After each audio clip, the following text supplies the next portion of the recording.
let's review the show. I kind of want to get it.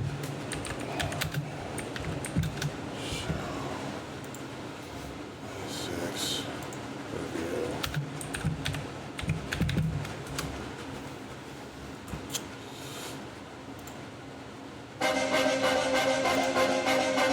When I reviewed MLB The Show 20, I praised it as the best baseball simulation around, while dinging it for playing too safe, recycling visuals, and leaning on marginal improvements instead of taking real swings.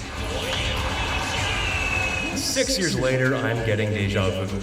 Despite giving MLB The Show 21 a standing ovation for finally starting to mix up the formula in its jump to next-gen at the time consoles, I'm now sitting here with MLB The Show 26, struggling to articulate what's meaningfully different from the last few years. The iterative additions are better than usual this year, especially in franchise mode, but the foundation hasn't moved an inch. And I can't help but feel like MLB The Show 26 is little more than another full-priced update for the same live service game that we've been playing since the 2010s. This one in the air, center field. Junior settles under this one.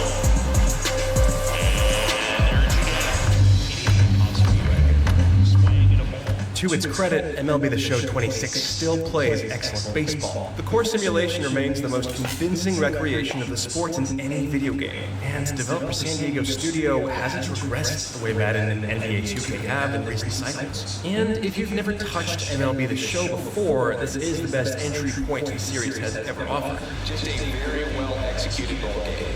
A streamlined first-time setup walks you through every hitting, pitching, and fielding interface before you throw a single ball. But if you have played before, even as far back as the Show 21, that familiarity has inevitably become the problem. The approachable onboarding is wasted on people like me. Those who've been here for years are still waiting for a reason to feel like they haven't. This year's gameplay additions don't do much to close that gap. Bear down pitching is the headliner, a system that rewards you for consistently throwing strikes and racking up strikeouts by banking special high-accuracy pitches that you can deploy in clutch situations. He's showing us why he's lasted in the big leagues. Yes, it does tie into your pitcher's clutch rating, and in practice, it meaningfully tightens your command. Pitching as Seattle's Brian Wu, I could feel the difference when a bear-down pitch locked inside the zone with an accuracy I wasn't getting on standard throws. It's the most interesting mechanical addition in years, and the one thing I'd point to as a genuine reason the on-field game feels at all sharper. Less impressive is big zone hitting, which simplifies the PCI to broader quadrants of the strike zone. I hit more balls into play than I expected, but it trades the surgical precision that made zone hitting rewarding for something flatter. More contact, fewer moments where I earned anything with my swing. There's also a depth of field toggle that blurs the background while batting, and pitch comm, which pushes pitch call audio through the DualSense controller speaker when playing on PS5, a nifty trick that doesn't actually move the needle. The under-the-hood models now incorporate real-world pitch usage rates, meaning your pitcher's less frequently thrown offerings are harder to locate. That one's subtle and good, but the list of new mid-match stuff doesn't stretch much further than that, and 2 smart tweaks alongside a handful of toggles is not a $70 leap from last year, it's a patch.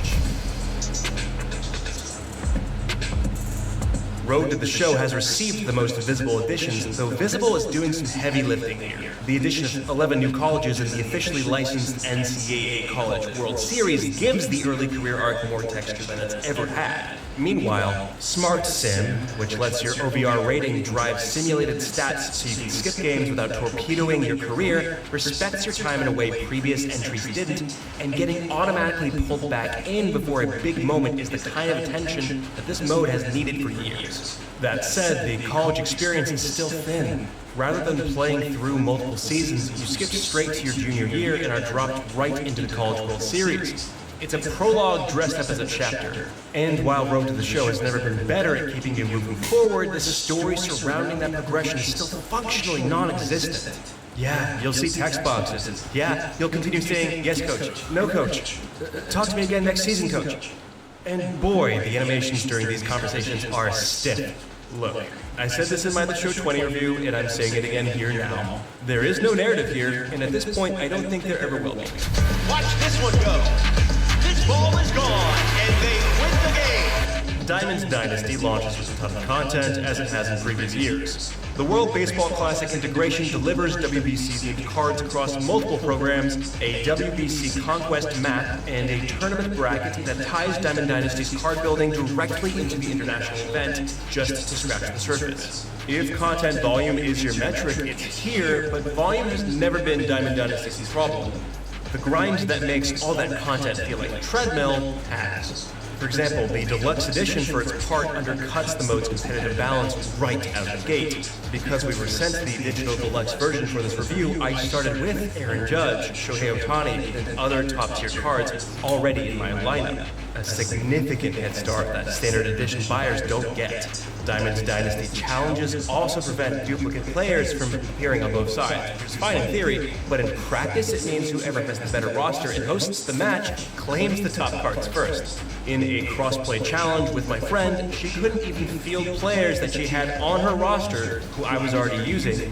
And because the deluxe edition had front-loaded my lineup with the best options in the game, that restriction technically fell.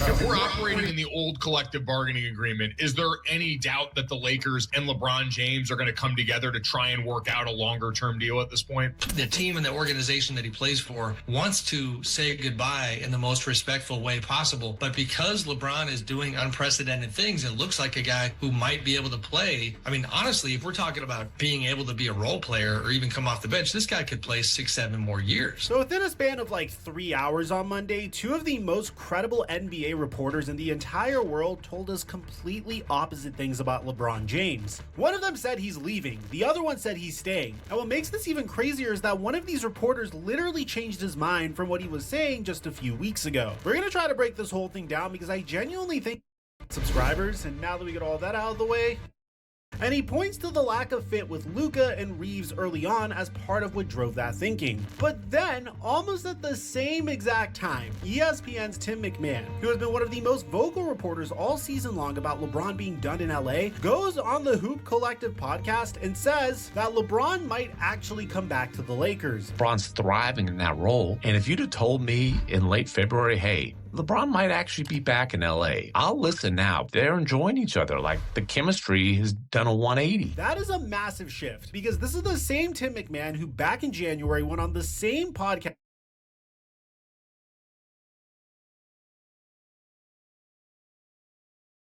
School. Okay.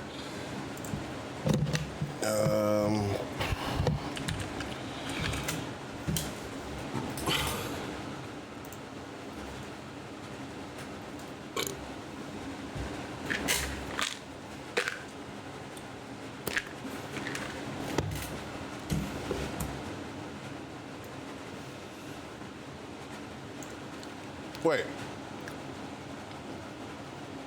Is that?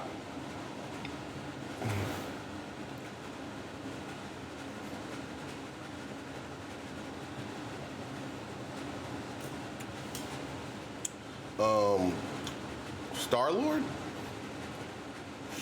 Oh, Yellowstone. That's I want to see that one.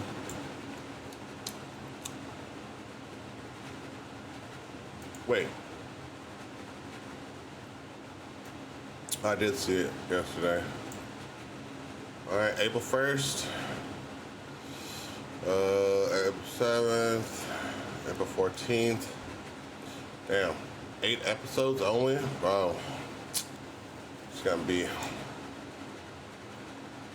Oh, new Superman. Whatever happened to this one though, bro? This is my show right here. When are we gonna get a season 3? Or is it just over?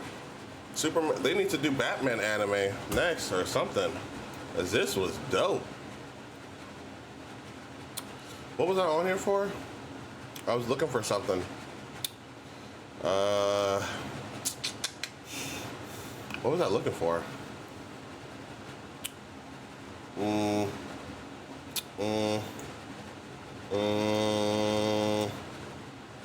Laker game. No, it's Lakers. Unavailable? What do you mean?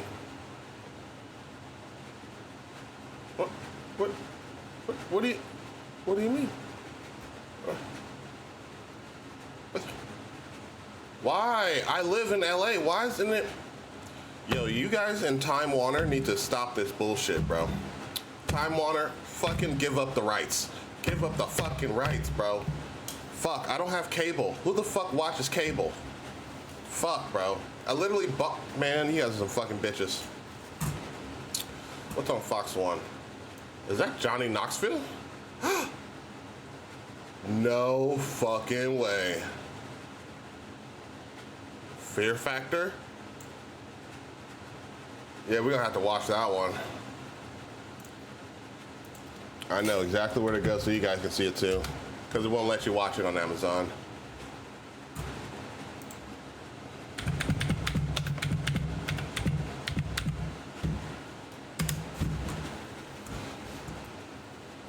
The Running Man?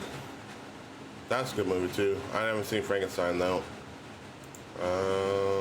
What the fuck, bro? We're not gonna do.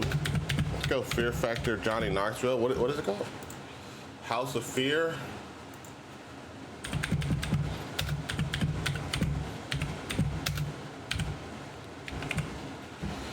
House of Fear.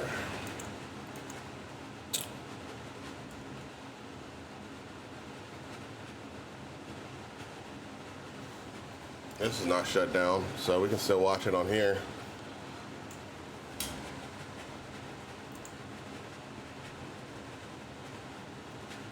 Let's see how good this is. And or will be.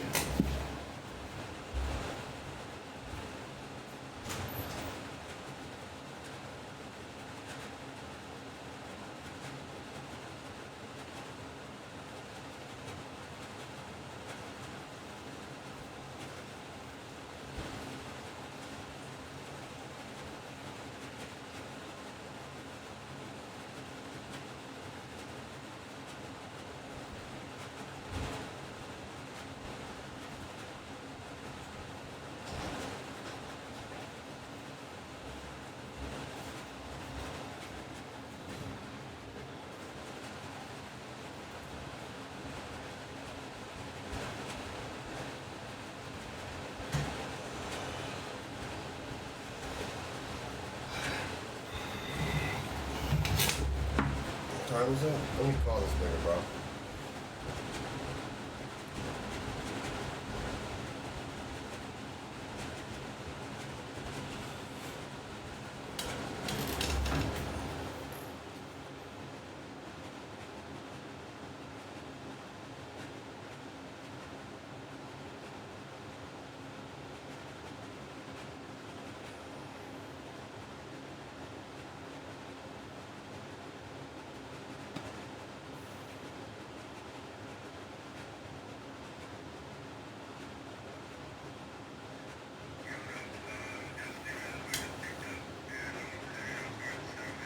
Oh, shut. That's what I was calling to make sure.